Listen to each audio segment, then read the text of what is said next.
You've been again a leader in business for a long time in this city, and when you've gone years in business, you've weathered a lot of storms. The pandemic is the latest storm, right? Yeah, it's a big one. It is. But for those that have been in business for a while, big is relative. It's relative, right? Like when you're a couple years in and you're faced with whatever it is that's going on then, and you're days or months or weeks from closing your doors, it's all the same. So you've got some perspective, you've got some context that only time can give you. Yeah. I want you to share some advice, share some of what you've learned, some wisdom with folks on how to get through this. Yeah.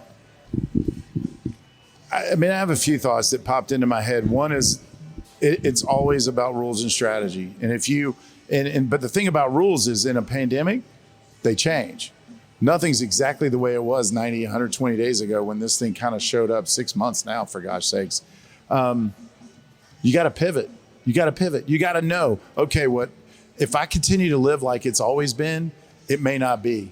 And buyers today think differently, sellers think differently today. How can you create a safe environment to still successfully transact and honor people's, wills to expand, create, to invest, to buy, to, life experiences are still, just because we have a pandemic doesn't mean people don't want a great life and don't want to experience great things. So how can you pivot, deliver it in a safe way that's effective? What is your voicing? How do you shift your voicing to the environment of today? Quick example, in 2007, 8, 9, we suffered probably a 4-year run. It was supposed to be we call it a shift is what we call it. It was was a better word. I mean, everything got cut in half. Your volume, your income, pricing was off 20%, in some markets greater. Houses went from taking 30, 45, 60 days to sell to 2 years in some cases.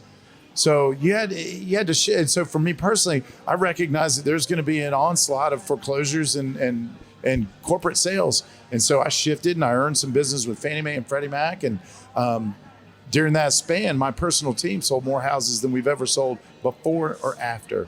Really? And so the realization I came to was that, and everybody's heard this, more money's made in down markets than up markets.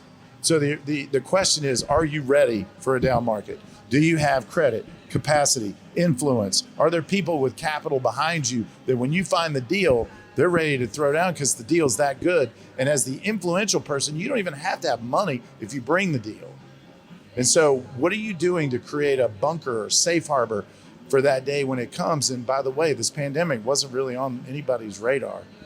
Nobody's. So I think you should spend every day thinking about what's my safety net, what's my backup plan, what sphere of influence, what person do I need in my world that if things went left or right, I've got a place to go. Yeah. And I can shelter and I can succeed and thrive in spite of. I went from selling 100 houses a year to 500, just my personal team, during the worst real estate market we've ever experienced. But here's what you have to, although more money's made in down markets, fewer people make it. So do you want to be, part of the few? Or are you going to herd mentality this, pretend it's always going to be great and hope it works out? Business and bourbon.